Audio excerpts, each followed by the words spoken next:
Сәлем достар, сіздермен Аниме KZ арнасы. Осы видеода шын кесетін пышақ анимесінің ең мықты кейіпкерлерін топ 10 орынға қоятын боламын.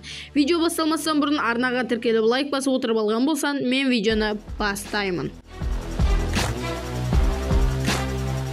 10-шы орында Игуру Обанай, жылан хаширасы. Жастайынан ерекше стиль пайдаланатын Обанай семсерлету өнерінің бір шынына жетті десек те қателеспейміз. Обанайдың бұл жолға келуіне Синдзюру Ренгоку ықпал етті. Ол былай болды. Бірде Обанай жалғыз қараңғы түнде жылан жынына ұсталып қалды. Бірақ оны Синдзюру Ренгоку құтқарып алды. Бірақ кеш еді. Обанай сол кезде бір жақ терісінің адам көргісіз болып жарақат алып қалды. Обанайдың дайындық стилі өте ерекше деңгейде. Оның қолданатын тынысы арқасында семсері жылан секілді майысады. Бұл жауының лезде территориясының өзгерткенде көп көмегін тигізеді. Осылайша ерекше Обанай Игуру 10-шы орынға жайғасты. 9-шы орында су хаширасы Гию Томиоко. Су тынысының 11 катасын толық меңгерген су майталманы. Әр хашираның өз оқиғасы бар демекші, Томиоконың оқиғасына тоқталайық. Гию жас кезінде оның отбасын жындар өлтіреді және Гиюдың әпкесі Цутако өз өмірінің құнымен оны құтқарады. Кейін Уракадаки ұстаз келіп жынның көзін жойып, Томиоконы өз қамқорлығына алады. Оның ең жақын досы Сабито да осы кезде Уракадакиден білім алған еді. Біраз уақыт өтіп, алғашқы экзамен уақытында келеді. Сабито барлық балаларға көмектесіп жүріп, тіпті Гиюдың өмірін сақтап қалады. Бірақ өзі көз жұмады. Сол себептен Гию өзін хашира деп есептемейді. Осындай ауырсында өткен Гию келесі су хаширасын дайындағанша тынбай еңбек ету керектігін түсінді. 8-ші орында Шиназукаба Санеми, жел хаширасы. Ұйытқыған желді еңсере білген құбыжық. Оны адамдардың жыны десек те қателеспейміз. Оның негізгі тактикалық соқтылары аз, бірақ өте тиімді ұстанымдарды ұстанады. Және біркелкі шабуылдар жүйесі көрсете алады.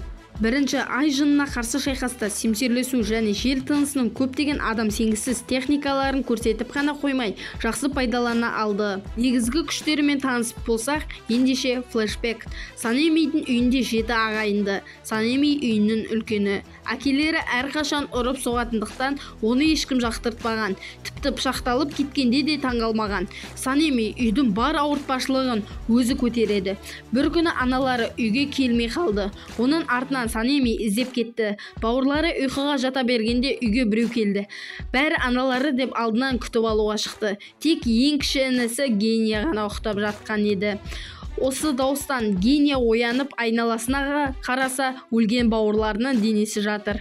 Лезде далаға шықса, Санеми өзін және соңғы қалған Генияны құтқару үшін анасын өлтірген.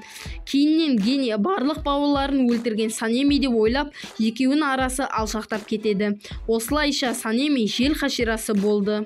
7-ші орында тас хаширасы Гёмей. Ірі денелі, шыдамды және байсалды. Көзі көрмесе де хашира атаны алған және орасан зор күш иеленетін. Әрқашан көзінен жас тамшылап тұрады. Себебі айналасындағы адамдарға сенімсіздік танытады.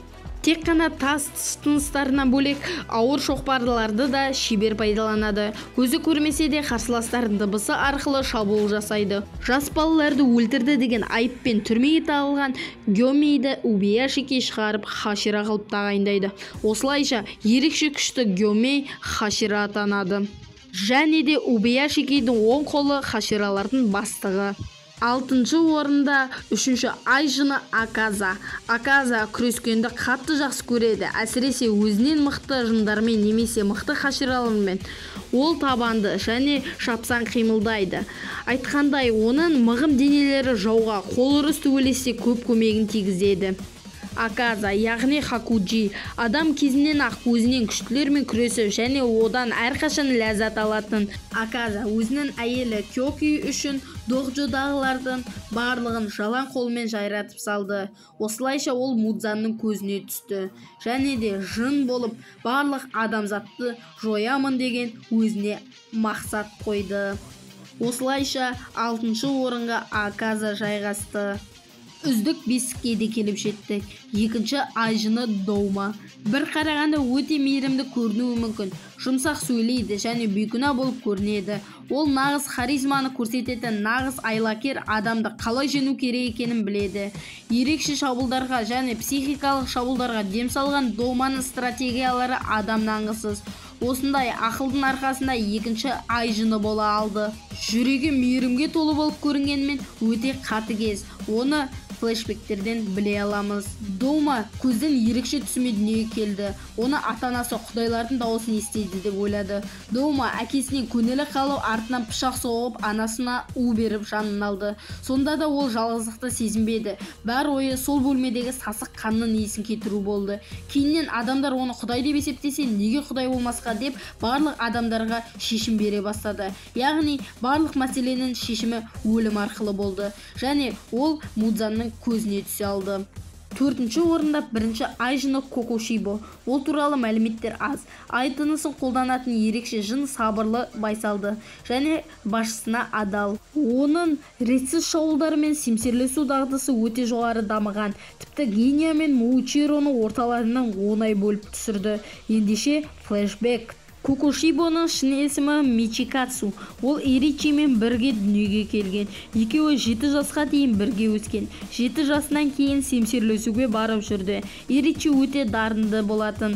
Оны ата-анасы мен ұстаздары жоғары бағалайтын. Және бұл талантты Мичикатсу қатты қызғанды. Кейіннен ата-анасы жоғары әулеттен болғандықтан мұрагер таңдау керек болды. Және 10 жасқа толған Иричи мұрагер болып есептелді.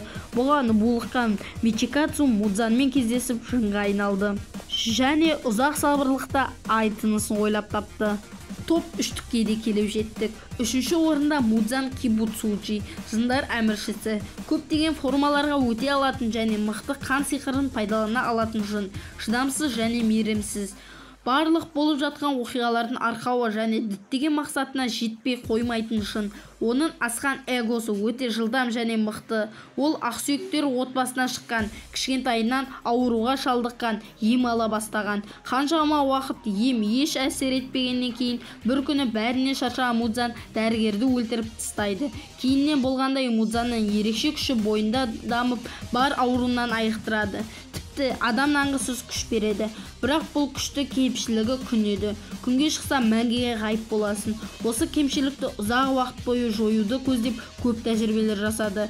Ешқандай нәтиже әкелмейді. Кейіннен Незуко пайда болып, басты нысанаға айналады. Осылайша жындар әміршісі 3-ші орынға жайғасты. 2-ші орында Камадо Танжиро, мастер жын формасы. Камадо күн тынысын толық меңгермесе де, от құдайының биін билей алады. Және сон тынысында пайдаға сыра алады. Берілмейтін ерік жігері мен ақылына арқасында көп жерге дейін бара алды.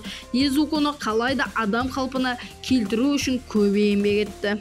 Танжироның жын формасында келер болсақ, Мудзан өлгеннен кейін болды. Ол барлық хаширалардың қосындысынан да мықты болар еді. Тіпті Аказаны бір соққымен жоя алатын. Тіпті оның жылдамдығына ілесе алудың өзі мүмкін еместей. Бірақ Мудзанның өлгеннен кейін барлық жындары көз жұмады. Сондықтан біз бұл форманы көре алмаймыз. Бірінші орында әрине Иричи Цугикуни. Алғашқы тыныстарды ашқан күн тынысын иеліп қана қоймай, Мудзанды ауыр халге жеткізді.